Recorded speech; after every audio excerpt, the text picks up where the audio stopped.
Hi everyone, it's Mitko. Been a while since we showed progress on Overriders, so it's time to catch you up on the important updates from the past few months.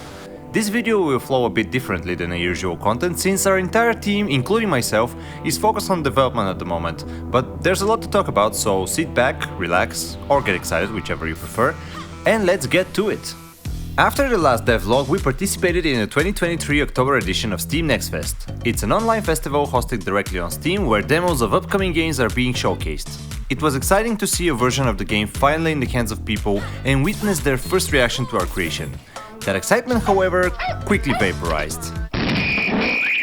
Instead of blazing through the lush environments, players were crawling and having trouble understanding how everything worked. Feedback for the progression was that it was weak to non-existent, and to top it all off, very few people understood the objectives.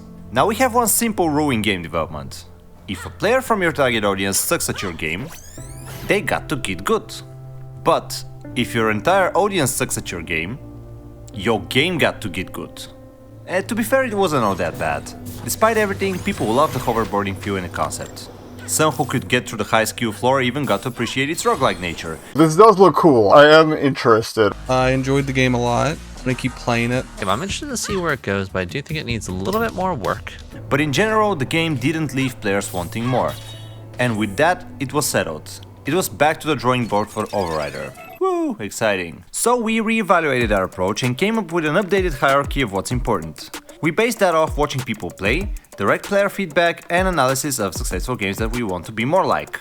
If we want Overrider to get any close to success, it needs to appeal more to the general market. And of course, the challenge is to do so without losing its identity. Having this in mind, we started shifting things around. First, we made the movement a lot leaner. It's now way easier to gain momentum, and the speed is much better preserved. Staying in the flow now requires less effort, and therefore the player can dedicate resources towards other actions. We added a dash mechanic, which quickly moves you out of the way of danger. Now we can go up to an enemy, hit it a couple times and run away, or use the dash to close the distance quickly. These changes made Overrider a bit more friendly to the new players, but there was still work to do. Next, we had to fix pacing issues that became apparent during the festival. The game started off in a giant world with an unclear objective. Players felt rather lost, which really wasn't a very nice first experience. So we made the first few levels a lot smaller, and as the game progresses they get bigger, with more objectives and more cool features to ride on. We then updated our rules for level generation and object spawning so that upgrades are naturally discovered instead of having the player explore every nook and cranny. We even added markers that toggle when you're near something important. Now, for those who still want to wander around, there are plenty of prizes off the main path, but we did our best to ensure a steady flow of upgrades along the main routes. And speaking of upgrades, they are now divided into gadgets, mods and boosts. The gadgets are items with cooldown which can be used on demand, such as the Afterburner or the Missile Storm. Mods are passive abilities which trigger when making tricks, hitting enemies, reaching a certain speed, and so on. Finally, the boosts increase the player's base stats like speed, health and attack damage. And with this configuration we can have item synergies. For example, the Sonic Boom mod adds additional damage when you go fast, and if you combine it with the Graph Hook, you can pull yourself towards enemies and you get the idea. The combat was also revised to be more streamlined and intuitive. We polished and advanced the homing attack to be much more responsive, reliable and juicy. We introduced bosses, and they will kick your butt if you don't upgrade.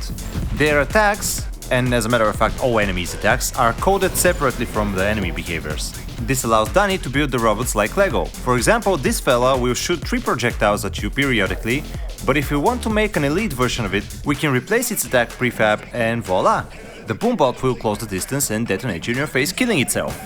However, if you replace its explosion attack with a laser, the bot will now get up close and burn you, and only then kill itself, cause they always gotta die. We can also assign multiple attacks to an enemy and it will go through them randomly, or we can implement some simple logic for selecting attacks. So maybe if we're close it's gonna use a melee attack, and then if we're further away then it's going to be a projectile one, that kind of thing. Oh, and finally the enemies can use all of their attacks simultaneously. Cause we know that with the new mechanics you're gonna be too good at the game and we need more firepower to stop you. Now it's just a matter of time before we add tons of new robots, like this flying one that drops bombs. But even after all these changes, something was still off. The player wasn't really pushed to progress. I could park myself right next to a tree and go for lunch and nothing would really happen.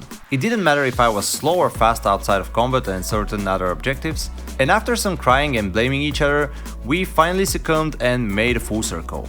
Back when Overrider was still Project Stormdad, props if you've been following us since then, there was a storm chasing the player which urged you to be fast. We kinda brought that concept back, but instead of a storm closing in, we made the robot onslaught increase in real time. Each increased onslaught level brings tougher robots, and they fall down from the sky too, so it does kinda look like a storm of robots. And this pushes the player to try and stay ahead of the difficulty curve by moving quickly and upgrading regularly. With each change made, the results from our playtests improved, and we're now at the point where we're comfortable sharing the game with everyone again. On March 18th, we are launching a Kickstarter campaign along with a new demo.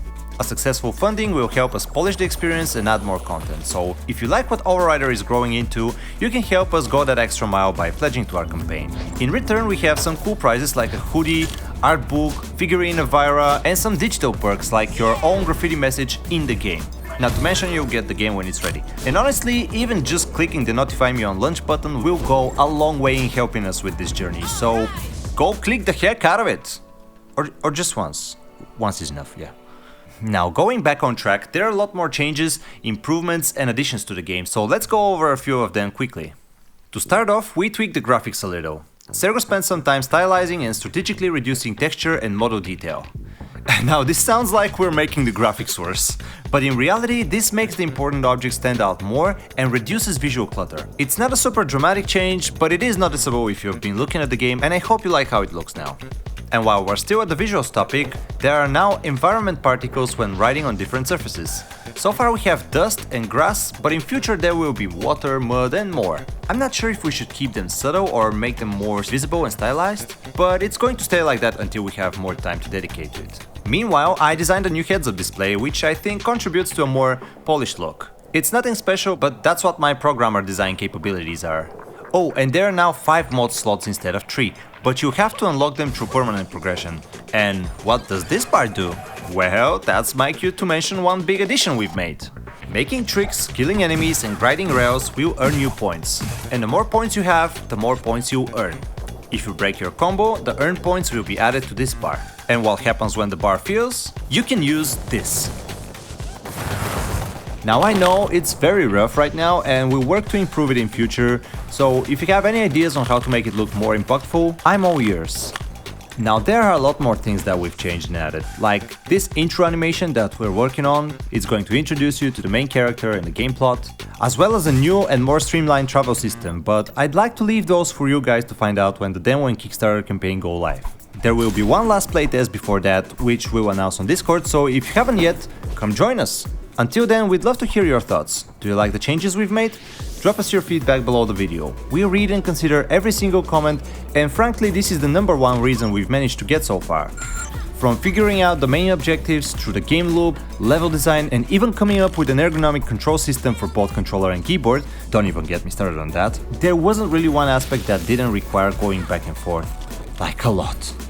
I'm really glad we invested in a good code architecture because that's what made the quick iterations possible. Those who have been participating in our playtests know just how much the game has been changing, and so maybe someone can share their perspective in the comments? If you've watched this far, then maybe this video is worth a like and subscribe, and if you've already done that, then maybe add Overrider to your Steam wishlist. Okay, so if you've done that too, then maybe get a friend to do it, that's gonna help a lot.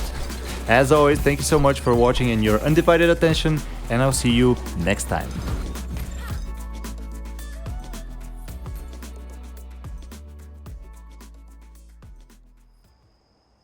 Are my parents gonna yell at me about how I died again? You, Mom. Did you die again, honey? Oh yeah. Oh yeah, did you die again there, bud? Oh, sorry about that.